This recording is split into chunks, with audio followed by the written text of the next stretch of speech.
Islamic Republic of Iran is responsible for the attacks that occurred in the Gulf of Oman today.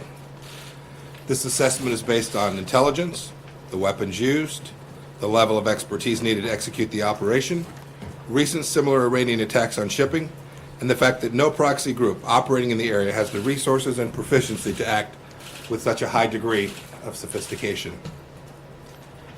This is only the latest in a series of attacks instigated by the Islamic Republic of Iran and its surrogates against American and allied interests.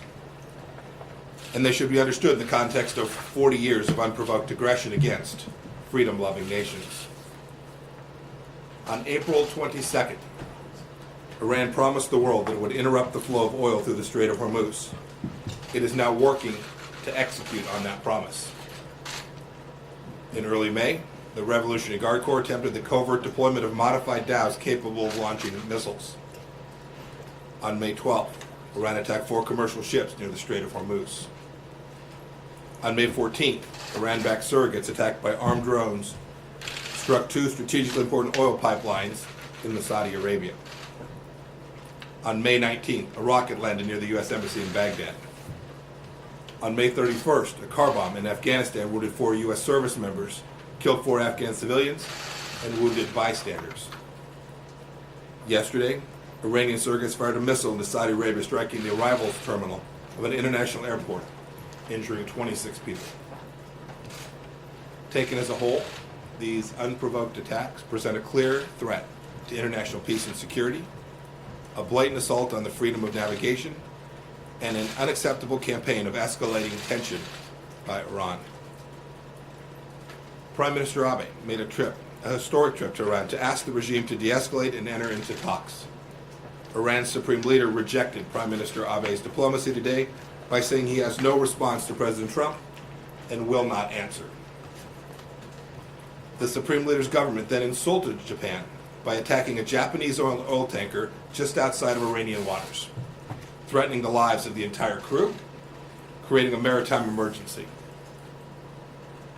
Iran's foreign minister today responded to these attacks. He said sardonically, quote, "Suspicious doesn't begin to describe what likely transpired this morning," end of quote. Foreign Minister Zarif may think this is funny, but no one else in the world does.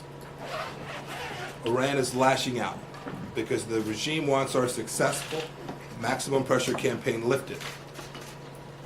No economic sanctions entitle the Islamic Republic to attack innocent civilians, disrupt global oil markets, and engage in nuclear blackmail.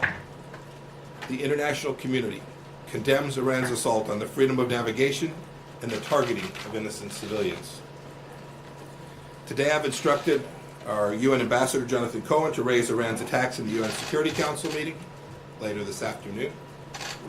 Our policy remains an economic and diplomatic effort to bring Iran back to the negotiating table at the right time, to encourage a comprehensive deal that addresses the broad range of threats. Threats today apparent for all the world to see, to peace and security. Iran should meet diplomacy with diplomacy, not with terror, bloodshed, and extortion.